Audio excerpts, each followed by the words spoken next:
The Weeknd a fait ses débuts dans la musique en 2011 avec la mixtape House of Balloons. Il a ensuite collaboré avec Drake, Wiz Khalifa et d'autres artistes tout en poursuivant sa carrière musicale. L'album Beauty Behind the Madness de The Weeknd, récompensé par un Grammy Award et comprenant le single à succès Can't Feel My Face, a connu un grand succès en 2015. Starboy 2016, son album suivant, a également été récompensé par un Grammy et comportait une collaboration avec Daft Punk, un célèbre duo de musique électronique. On peut dire que l'industrie lui a souri, et si nous essayons de gratter un peu cette surface de célébrité pour voir l'homme en dessous. Salut à tous et bienvenue à nouveau sur la chaîne qui dévoile la face cachée des célébrités. Dans cette vidéo, nous allons parler de la vraie vie de The Weeknd et comment il a atteint la célébrité en devenant l'un des meilleurs artistes de musique populaire contemporaine au monde. Mais d'abord, abonnez-vous à notre chaîne et cliquez sur la cloche de notification pour être averti dès qu'une nouvelle vidéo est mise en ligne. Un bref historique. Abel Tesfaye, plus connu sous le nom de The Weeknd, est né à Toronto au Canada le 16 février 1990. Abel est le fils d'immigrants d'Afrique de l'Est, bien qu'il ait eu peu de contact avec son père, qui a abandonné la famille lorsqu'il était enfant. Ses parents, Makonnen Tesfaye et Samra Tesfaye, ont immigré d'Éthiopie au Canada à la fin des années 80. Ils ne se sont jamais mariés et sa mère et lui ont partagé un petit appartement avec sa grand-mère à Scarborough, une banlieue métropolitaine de Toronto. Sa première langue était l'amharique, qu'il parle encore aujourd'hui car il a grandi avec sa grand-mère éthiopienne. N'est-ce pas intéressant ? Des débuts modestes, le décrochage scolaire et le début d'une nouvelle vie. Tesfaye abandonne l'école lorsqu'il est en 11e année puis déménage et se met à faire la fête sans retenue. Il commence alors à créer des chansons sur la consommation de drogue, le sexe occasionnel et l'aliénation. Ayant abandonné le lycée à 17 ans, il se souvient qu'il était entré à la maison, avait attrapé son matelas et l'avait jeté dans un véhicule avec son meilleur ami, Lamar Taylor. Dans une interview accordée en 2015 au New York Times, il se souvient que sa mère lui a lancé « le pire regard que l'on puisse avoir, elle m'a regardé comme si elle avait échoué ». Avec leur troisième compagnon, Hailey Allen, ils volaient de la nourriture dans une épicerie voisine et payaient leur loyer de $850 par mois avec les chèques de l'aide sociale, et ce qu'ils gagnaient en vendant de la marijuana pour joindre les deux bouts dans leur nouvel appartement d'une chambre. Ils consommaient de la MDMA, du Xanax, de la cocaïne, des champignons ou de la kétamine tard dans la nuit. Il n'y avait pas de règles, a-t-il déclaré au magazine Times, comparant la situation au film Kids sans le sida. Dans son interview au Guardian, il s'est souvenu d'une altercation avec la police qui s'est terminée par quelques nuits en prison.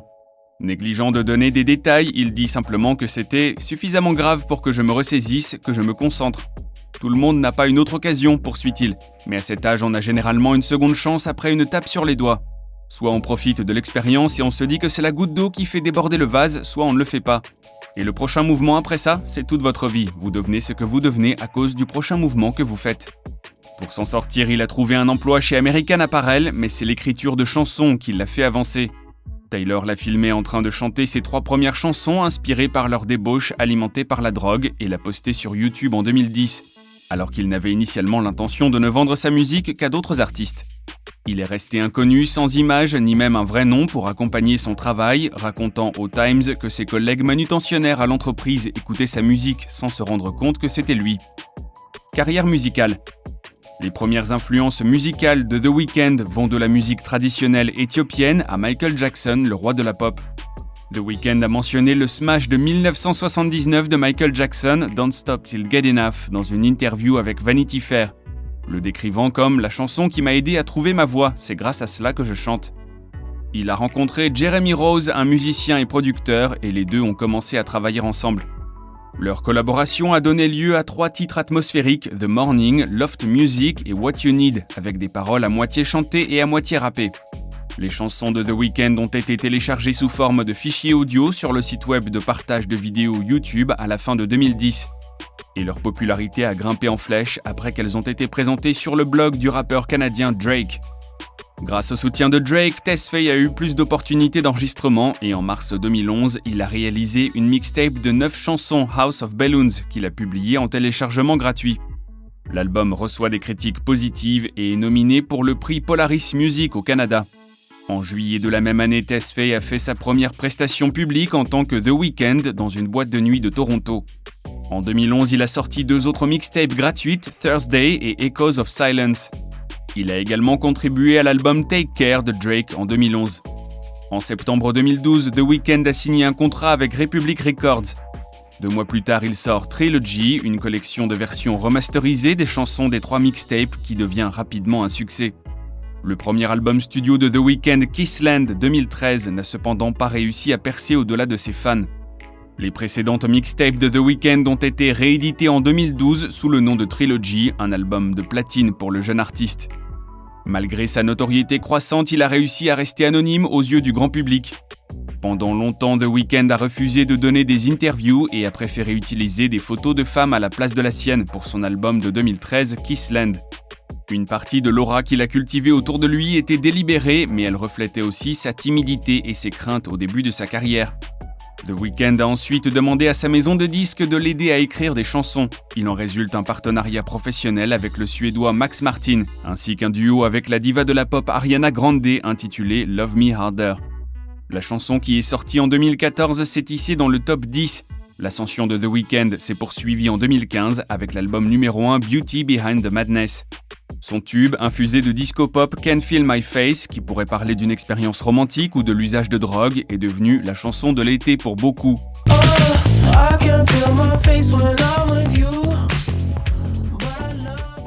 Tandis que sa complainte The Hills a également eu un impact notoire sur ses fans.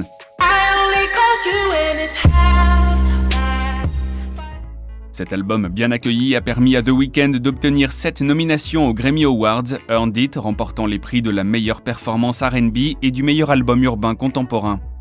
Il a également été nommé à l'Oscar de la meilleure chanson originale pour Earned It. Le 3e album de The Weeknd, Starboy, est sorti fin novembre 2016. L'album studio fait la part belle au duo électronique français Daft Punk qui a collaboré sur la chanson titre qui s'est hissée au sommet des palmarès et sur Single qui lui fait suite I Feel It Coming en plus des présences de Lana Del Rey, Future et Kendrick Lamar. Cet album consolide l'évolution de The Weeknd. C'est un succès commercial et il reçoit une nomination au Grammy pour le meilleur album urbain contemporain. L'année suivante, The Weeknd renvoie l'ascenseur à Lana Del Rey et Future en apparaissant dans leurs albums respectifs.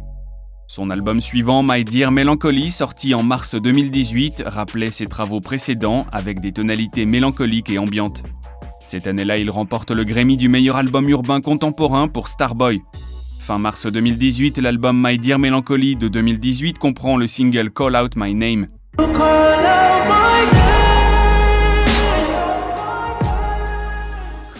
L'EP a marqué un retour au son plus sombre et lugubre qui a imprégné la musique antérieure de l'artiste. Peu après la sortie de l'EP, The Weeknd a été la tête d'affiche du festival de musique et d'art de la vallée de Coachella qui a duré 2 semaines aux côtés de Beyoncé et d'Eminem. The Weeknd fait ses débuts au cinéma dans Uncut Gems d'Adam Sandler en 2019, ce qui le ramène sous les feux de la rampe. Plus tard dans l'année, il recommence à faire parler de lui avec sa musique en sortant les singles Heartless, son 4e succès au Billboard Hot 100, et Blinding Lights, avant la sortie de son album After Hours en mars 2020. After Hours est cinématique et introspectif et reçoit des critiques positives. Et comme son précédent opus, l'album débute en tête des charts. En 2021, The Weeknd s'est produit lors du spectacle de la mi-temps du Super Bowl. Histoire d'amour. Quand il s'agit de sa vie sentimentale personnelle, The Weeknd n'est pas si discret que ça, car jusqu'à présent il est sorti avec des célébrités comme lui. Au début de 2015, Tesfaye a commencé à sortir avec Bella Hadid, mannequin. Le couple est d'abord apparu ensemble en avril à Coachella et quelques mois plus tard, Hadid a joué dans son clip pour In the Night. Lors des Grammy Awards 2016, ils ont fait leur apparition sur le tapis rouge en tant que couple. En raison de leurs emplois du temps conflictuels, le couple s'est séparé en novembre 2016. En janvier 2017, Tesfaye a commencé à sortir avec l'actrice et chanteuse Selena Gomez. Ils ont temporairement emménagé ensemble en septembre, mais se sont séparés un mois plus tard. Tesfaye et Hadid se sont retrouvés en mai 2018 pour se séparer à nouveau en août 2019. Abel The Hair. En plus d'être un chanteur fantastique, The Weeknd est également reconnu pour sa coiffure légendaire, qui a été caractérisée comme son attribut le plus reconnaissable et qui aurait été partiellement influencé par le graffeur de Brooklyn, Jean-Michel Basquiat, surtout pendant l'ère Beauty Behind the Madness en 2015. Il a commencé à les faire pousser en 2011 et a déclaré qu'il était simple de les entretenir avec un bon shampoing de temps en temps. Avant la sortie de Starboy en 2016, il a coupé cette coiffure excentrique. Scandale et controverse. Début 2015 à Las Vegas, Tesfaye a été arrêté après avoir été emmené dans un ascenseur pour mettre fin à une dispute. Il aurait alors agressé l'agent de la police qui essayait de le maîtriser. Il a plaidé sans contestation et a reçu une peine de 50 heures de travaux d'intérêt général. Par ailleurs, Tesfaye a été réprimandé en janvier 2019 pour les paroles de sa chanson Lost in the Fire. Dans la chanson, Tesfaye fait illusion à l'attirance d'une femme pour le même sexe comme étant une phase et dit ensuite qu'il va la baiser hétéro, ce que certains ont interprété comme étant homophobe. Où en est The Weeknd aujourd'hui ?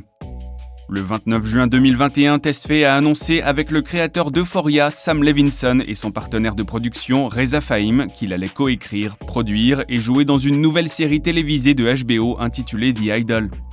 Fin mars 2021, Tesfaye a déclaré qu'une collection d'œuvres d'art visuel ainsi qu'une chanson inédite intitulée Acéphalos serait mise aux enchères en tant que jeton non fongible NFT. Le 3 avril à 11h, heure normale du Pacifique PST, la vente aux enchères a été lancée sur la place de marché Nifty Gateway.